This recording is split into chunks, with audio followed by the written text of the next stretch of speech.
Here on the ground, change happens fast. Problems feel frequent and urgent. It's loud and anxiety runs high. From a satellite view, the Earth looks the same as it did thousands of years ago. We've been here before. Let's learn from our past and shoot for a better future.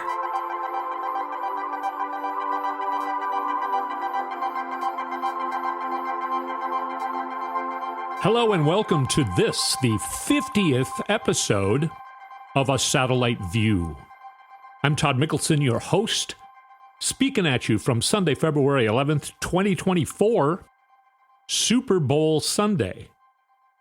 I'm not into sports, really. I like to watch hockey, but I kind of forget that it's going on, so I only notice it when I'm at a restaurant or something and it has hockey on.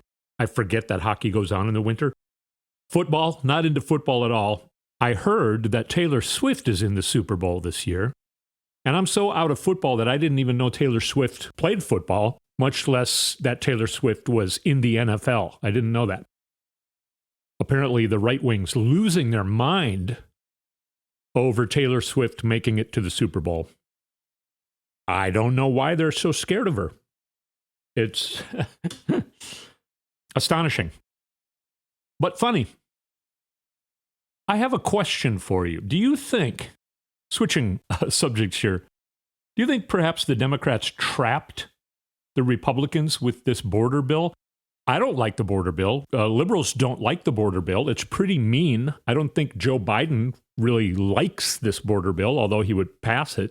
He would sign it because it'll help with sort of what, is the out of controlness that's going on. They need more people. They need more resources. If it passed, I think the Democrats are pretty sure, just like I am, that they're going to have complete control in 2025. And they can get rid of the measures that are just basically racist and mean to people of color. So if it passed, they'd be like, okay, well, it's going to help a lot. It's also going to be kind of mean, but we'll fix that later. But if it doesn't pass, it will make the Republicans look like such hypocrites that it's just insane, and it'll help us, of course, in the election. And why is Donald Trump scared of this border bill? I thought he was supposed to trounce Biden. Why does he need this as an issue? Why does he feel like it'll help, quote unquote, him in the election? I thought he didn't need help. I thought he was I'm beating Biden by a lot, the likes of which we've never seen. So why is he so scared of it? So different then. Let's go back in time to the early 80s.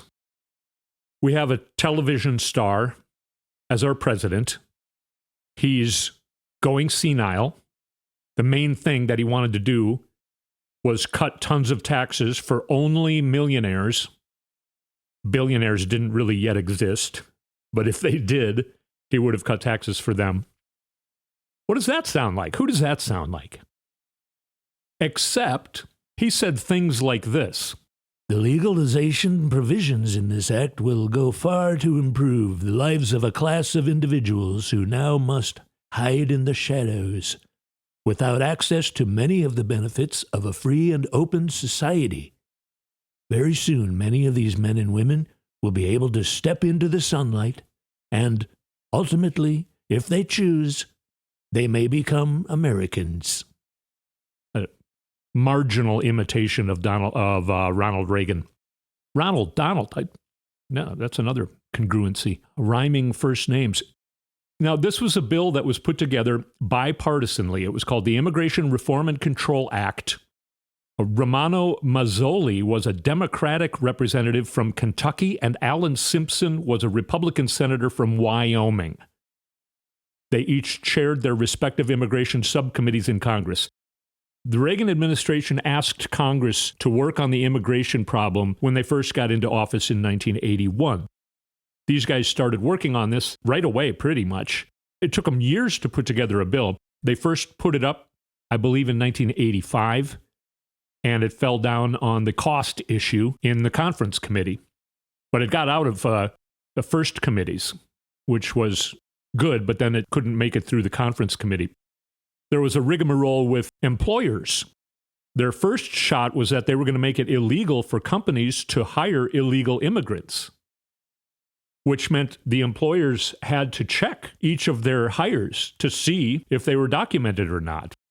That is kind of a pretty big burden, but that's part of what knocked it down the second time then. They took that out. Of course, they bent over backwards for corporations. They still, corporations still hired illegal immigrants knowingly. And they wanted to change that, but it didn't really change that part of it. Corporations, of course, love immigrants because they can pay them less to work, especially undocumented, because there's no way for those employees to complain. So they can totally abuse those employees, underpay them, treat them bad. So it still kind of sucked. Immigration in this country has kind of sucked throughout the industrial period, through, still going on now. But anyway, by 1986, they got a bill that actually passed. And it did give opportunities for citizenship and worker programs so that immigrants could come to the United States and work. In that way, it was good, even though it was Ronald Reagan administration. But that's the point I'm making. Republicans wanted that. Republicans knew we needed it. Republicans know we need it now, but they want the problem. That's what they want. I'm going to play you a couple of clips here. First of all, a Republican working on this, Senator James Lankford from Oklahoma. Listen to what he says here. Some of them have been very clear with me. They have political differences with the bill. They say it's the wrong time to solve the problem, or let the presidential election solve this problem. In fact, I had a popular commentator 4 weeks ago that I talked to that told me flat out, before they knew any of the contents of the bill, nothing was out at that point, that told me flat out, if you try to move a bill that solves the border crisis during this presidential year, I will do whatever I can to destroy you. Because I do not want you to solve this during the presidential election. By the way, they have been faithful to their promise and have done everything they can to destroy me in the past several weeks. What is up with that? That's Republicans against each other and against a border bill. They're scared of Donald Trump. James Lankford isn't, apparently. He's been catching a lot of flack from Trump. One by one, Republicans are turning. Nikki Haley is doing actually a really good job now of running against Trump. She just started way too late, so she doesn't have a chance really of beating him unless he gets thrown in jail or dies. But I think she's staying in the race because she knows that there's a pretty good chance that he will either get thrown in jail or die this summer. The point I'm making is, what is going on here in the Republican Party? I think our good friend Jamie Raskin has some ideas about it. The gentleman from Maryland is recognized. Thank you, Madam Speaker. Mr. Chairman, we're here because the madcap wild goose chase to impeach Joe Biden has produced no wild geese. Even Fox News is lampooning the fact that their own expert witnesses repeatedly say President Biden did nothing wrong and there are no grounds for impeachment. More than a dozen GOP members in Biden-majority districts don't want to go anywhere near that fantasy production. So the Trump-Putin mega faction, headed up by the distinguished gentlelady from Georgia, has been given this worthless trinket of a consolation prize, the opportunity to bring a slapstick impeachment drive against a cabinet member of unimpeachable integrity who has obviously committed no treason, no bribery, no high crimes, no misdemeanors, nothing indictable or even indictable, if you prefer. What makes this farce a tragedy is that Secretary Mayorkas and the U.S. Senate have been working for months to achieve precisely the immigration and border compromise the GOP has been demanding. And miraculously, they got to a bipartisan immigration agreement for billions of dollars more in Border Patrol officers, immigration judges, fentanyl detection machines, a far tougher border. It was good enough for Senator Mitch McConnell. and dozens of GOP senators, and it was good enough for the Wall Street Journal, but the House MAGAs would not take yes for an answer. Why? Because Donald Trump doesn't want a border solution. He wants a border problem, nothing else to run on. Jamie Raskin has been making it an art form to troll Marjorie Taylor Greene. Of course, you heard him say indicted. That's because Marjorie Taylor Greene was reading something and she was talking about somebody being indicted, and she read it as it is phonically spelled, indicted. That's a joke that's never going to go away. Jamie Raskin, the representative from Maryland, is going to make sure that that one never goes away. This is just also more, you've heard me say this quite a few times before. The GOP no longer, talk about the 80s, all right? Ronald Reagan coming out and turning everybody against government. You know, his whole thing about, you know, the scariest 9 words or whatever is, I am from the government and I am here to help. And then I guess we can call them MAGAs, but they're 1980s extremist Republicans, and they start going, yeah, government sucks. Because the leader of our government told them his government sucks. The Republicans have been working on brainwashing America for decades, but they can't do it right anymore because they don't keep it quiet. They don't do it under the table anymore. They just are Donald Trump is saying out loud into microphones, he doesn't want this border bill to pass. Mitch McConnell said something to the effect of, we don't want to trip him up right now. And I think that was Mitch McConnell's way of signaling that, yeah, you know, this is a border bill that I know we need, but Donald Trump is telling us that we shouldn't pass it because he wants it as an issue in the presidential election year. Like Jamie Raskin said, they don't want to solve the problem. They want the problem. The problem helps them. And they can't talk about anything else anymore. Because under Joe Biden, even though he basically came into office in a red light flashing, siren sounding catastrophe of a pandemic, our economy was in shambles.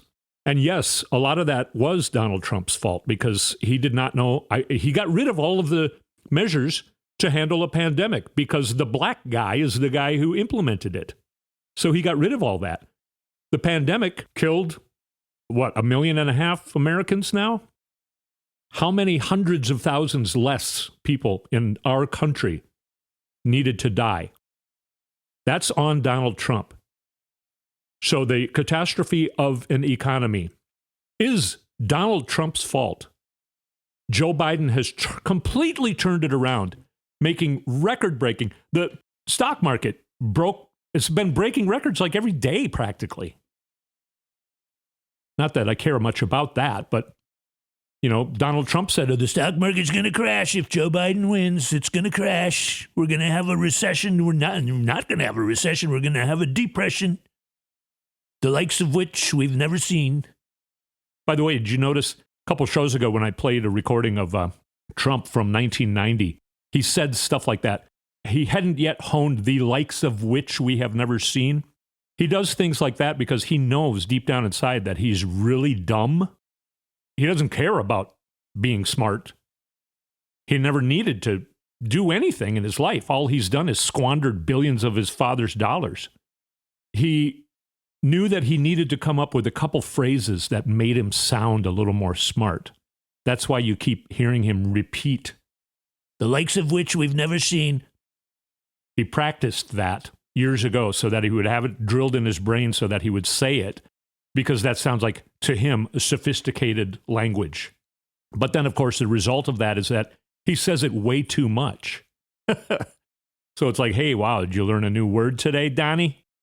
That's also why he does things like, many people don't know that Abraham Lincoln was a Republican.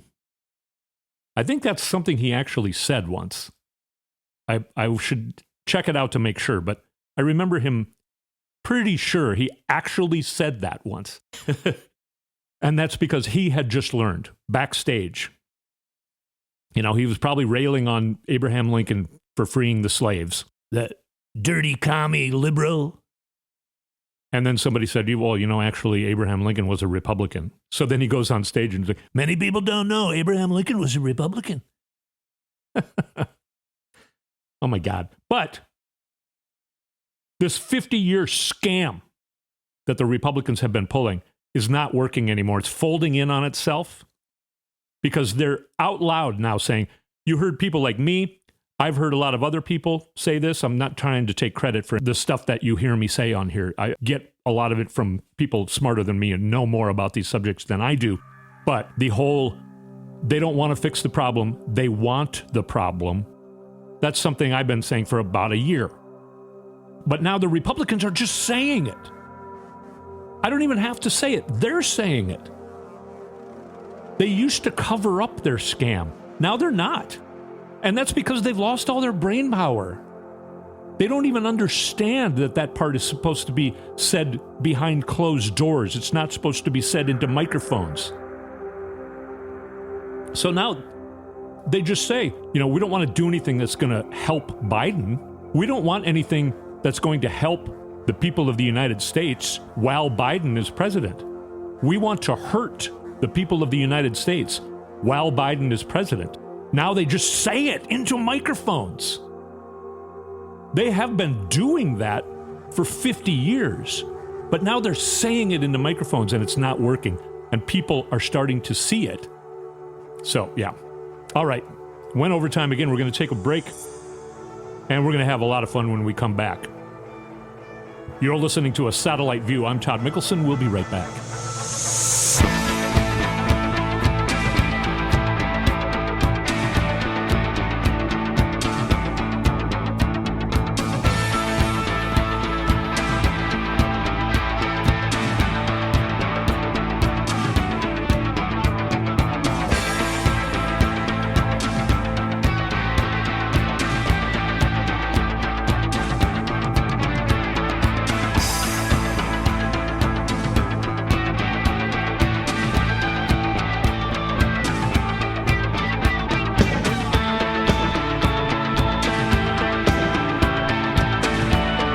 Democrats and Joe Biden want everybody in America to have a good education without going into debt for the rest of their lives. That's fear-mongering now from the Republicans because they have nothing to talk about. They can't talk about the economy. They can't say Joe Biden's going to wreck the economy because he's helped the economy. I saw an interview with a woman that has a book out, Hit 'em Where It Hurts. And she's talking about Democrats needing to use the same tactics as Republicans, which I think Democrats have now been doing that for a while. It helped them in a few races in 2022. John Fetterman did a pretty good job of running ads like that in Pennsylvania, making sure that farce doctor, whatever his name is, I didn't really know anything about that guy. I've never watched his show, but making sure he didn't get in. She's making the point that fear-mongering sadly works in politics. The Republicans have known that for decades and have been using it in part of their cheating tactics. But now, what can they do? They can't say, Joe Biden will hurt the economy, because Joe Biden's helped the economy. So now they just say their fear tactics are like, for instance, Chris Christie at a town hall in New Hampshire back a couple months ago. I tried to find the clip today, but I couldn't find it. And I was delaying recording too long. So he said something to the effect of, if Donald Trump is our nominee, he will lose to Biden. And then the Democrats, when they take control, they're going to grant statehood to Washington, D.C. and Puerto Rico. And then Republicans will never be able to win elections ever again. They won't be able to keep the Senate, and they will never have the White House. Wow. Okay. Maybe they'll get rid of the Electoral College. These are things that Republicans are scared of. Again, Chris Christie, I was surprised that he said that out loud. You better be careful, because if Joe Biden and the Democrats win, they're going to give things to the American public that the overwhelmingly vast majority of the American public want. So we can't let that happen. Joe Biden and Democrats want your children to live in a world where they no longer need to have active shooter drills. Things like that. I think we'll make that a theme on the show. I should come up with some music, and we'll keep coming up with the fear-mongering of the GOP. Fear-mongering ads from the GOP. But you know what? They won't have money to make those ads. You've heard me talk about the lack of money that the Republicans have. The Colorado Republican Party might get kicked out of their offices because they can't afford to pay rent. So not only do they not have the money to begin with, and we talked about this a lot on the last show, Trump is taking all the money.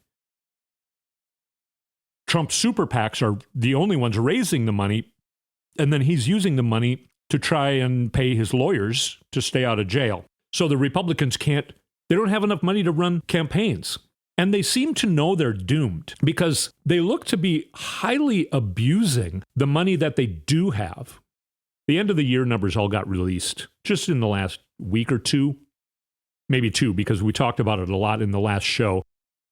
Now we're seeing the RNC spent on office supplies $297,000. The DNC, Democratic National Committee, spent $45,000. That makes more sense, right? Management consulting. The Democratic National Committee spent $114,000. The Republican National Committee spent $1,078,000. Floral arrangements, which I don't know why anybody needs to spend a dime on floral arrangements, but I guess you put on some little, conventions or something. The Democrats spent $795. Okay, that sounds like they had maybe a handful of events where they had floral arrangements. $795. The Republicans spent $70,000. Voter file maintenance. You've heard me talk about the fact that the Republicans don't have enough money to spend on data. That's why people like me get fundraising letters. So in this, it's flipped. Voter file maintenance, the Republicans spent $39,000 on. The Democrats spent $235,000. Media booking consultants. The RNC spent $116,000. The Democrats spent $0. Limousine service. Democrats, $7,000. RNC, $263,000. So the Republicans don't seem to care about putting out their fear-mongering ads. They care more about having fancy cars to ride in and tons of flowers. They don't care about gathering data so that they can win elections. They want an overabundance of office supplies, and they want to be on TV more. Anyway. And they're the fiscally conservative party, right? We're going to switch subjects here because more hilariousness from Donald Trump.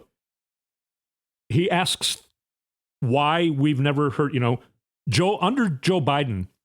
Yeah, we have supply chain. You never even heard of that when I was president, supply chain. Yeah, you know why we never heard of supply chain? Because it's not a thing. It's supply chain. The chain of supplies. And we had a problem with supply chains during the pandemic when you were president. You idiot. And also, it looks like, his makeup, first of all, he's applying it worse and worse. His ears are totally white with about a quarter to a half inch of a white separating the rest of his face from his hairline because he can't even apply his makeup anymore. And he's changing the color of it. It's getting more brown and less orange. And I think it's because it's like a lot of people say that I should have Vivek Slappy Happy. We love to say his name. Vivek Slappy Happy. Lambditz Clam, Grappy Slappy. We love to say his name. A lot of people are giving the likes of which we've never seen. A lot of pressure. People saying I should make him my VP because I need a person of color. That is what they call it now. We can't call it what I used to say. A person of color is what we call it now. And they say I should have as my VP a person of color. Maybe Nikki Haley. She's also a person of color. I don't need a person of color. Look at me. Look at me. I am a person of color. I'm a person of color. I don't need another person of color because I am the person of color. And the really sad thing, his followers are going to take that. They're going to go for it. They're going to look at him and say, wow, I never noticed before. You are brown. All right, great. I guess I like brown people now. This is where we are. Why? Why? Talking about the Republican antics not working. So the special prosecutor that was investigating Joe Biden's documents, which, by the way, Donald Trump said, Joe Biden had his documents under his crazy Corvette. Crazy Corvette. Somebody made the joke. I didn't make this joke up. Somebody made the joke. Oh, that sounds like a Disney movie starring Don Knotts, right? Crazy Corvette. The special prosecutor, his name is Robert Hur. He came out with a report and he could find no criminality that Joe Biden did. So he said, there's no reason to prosecute. But, and he said, the reason I think a jury would just find him to be a well-meaning elderly man with poor memory. And he wrote a lot of other disparaging things about Joe Biden that is just totally not necessary, totally not professional. If he did that if he wasn't a special prosecutor, he might get fired if he did that, if he was working for a law firm. He would be reprimanded. And again, I'm getting this from a lot of experts, a lot of lawyers, a lot of prosecutors say that if they did that, they would be fired. But he did it for Trump. It's a political hit job. And it's because he knew he couldn't find any prosecutorial evidence in his investigation of Biden and Biden retaining classified information. And that's because Biden, the moment he realized he had it, he said, hey, take this. Search all my houses. I didn't really even know that was there. Search all my places. Please take these back. I didn't mean to take them. And of course, Donald Trump did not take the bait. He did not take the setup that Robert Hur was setting up for him. It was supposed to get everybody talking about Joe Biden's memory problems. The only people talking about that whole part of the report are Democrats saying that it was a horrible thing for Robert Hur to do. Donald Trump just immediately said, it's a two-tiered system. Why does Joe Biden not have to go to court? Why do I have to go to court and Joe Biden doesn't? So he didn't even use the setup. And no Republicans really are. They're not talking about Joe's cognitive problems because they know that will put a spotlight on Donald Trump's cognitive decline, which is seriously a cognitive decline. Joe Biden's just sounding old. Donald Trump is having a definite cognitive decline. The evidence of it shows through different amounts of Adderall. Sometimes he sounds a little bit more coherent because he's super hopped up, but he still says nonsensical stuff because his mind is gone. It's gone. So that I was really bummed about that because I thought, okay, here we go. Everybody's going to be talking about nothing but this when we need to be talking about other things. No, it didn't take. So their antics are no longer taking. They're not taking hold anymore, which is pretty hilarious, really. And then, guess who's back? We know there was a major cover-up of COVID, and we know that they've been stealing intellectual property for decades. Are any of these things reasons that Joe Biden allowed and he got paid for them? It certainly looks that it could be that way, Maria. Look, you throw in him canceling the China initiative, which you and I have talked about on your show before. And what we see is a president that has a China first, America last policy. And that doesn't make any sense. So we want to know, is the president compromised? James Comer's back. I couldn't find. Now we have to impeach someone else because I couldn't find it.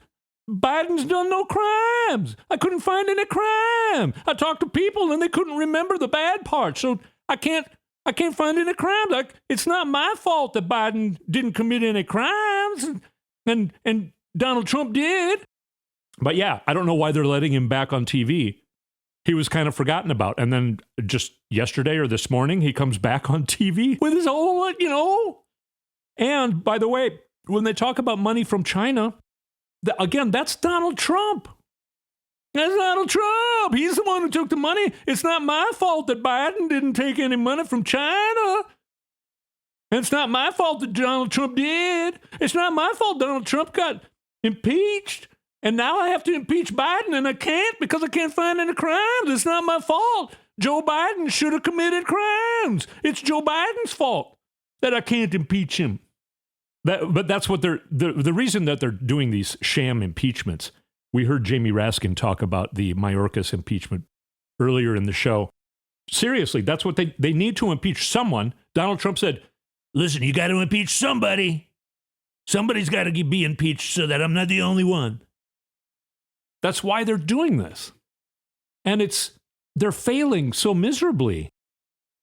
They don't realize how much this is hurting them anymore. They don't realize that their tactics are not working anymore because the brain power has left the party. And they're doomed. They're doomed. It's going to be a bloodbath for Republicans this November. And by the way, this bulletin just in. We'll end the show where we started. Taylor Swift. Here's how scared Donald Trump is of Taylor Swift. He just released, I don't know, within the last hour on his own Twitter sort of thing. This is what he wrote. I'll spare the voice because I do too much Donald Trump. I need to slowly wean myself off of doing the Donald Trump imitation. But here's what he wrote. I signed and was responsible for the Music Modernization Act for Taylor Swift and all other musical artists. Joe Biden didn't do anything for Taylor and never will. There's no way she could endorse crooked Joe Biden, the worst and most corrupt president in the history of our country, and be disloyal to the man who made her so much money. Besides that, I like her boyfriend, Travis, even though he may be a liberal and probably can't stand me. Wow. Kissing up to the boyfriend and reminding Taylor Swift that Donald Trump is the one who made all of her money for her. So if she knew what was good for her, she would endorse Donald Trump. Why are they so afraid that Taylor Swift might endorse Joe Biden? She did in 2020 because she knew that we would become Nazi Germany if Donald Trump won. And Donald Trump keeps, saying that out loud in microphones too. This week he's talking about building internment camps. You know who else built internment camps? The Nazis. That's who. Taylor Swift back in 2020 knew that we would become Nazi Germany if Trump won the election. She endorsed Joe Biden. And she's been encouraging her fans, young people, to register to vote. And that's what they're so scared of. She has become so huge that she has become part of our economy. And they're scared to death of how many votes they will lose or Joe Biden will gain if she endorses Joe Biden. So she seems pretty passionate about trying to prevent the United States from becoming 1930s Nazi Germany. So, thank you, Taylor. I'm a Taylor Swift fan because of that. I like that one song, Shake It Off. I like that, even though that's going to make you mad at me. If you listen to this show, you're probably going to say, I wish he didn't say that. Because now I think less of him. Maybe I'll have to edit that part out. We'll see what happens. Gone overtime again. Thank you so much for listening to the 50th episode of A Satellite View. I had a lot of fun. I hope you did too. We'll talk to you next week.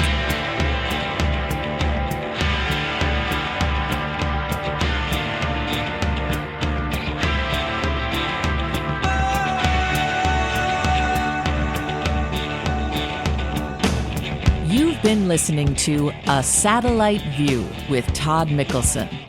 Go to toddmikkelson.com for links and more information.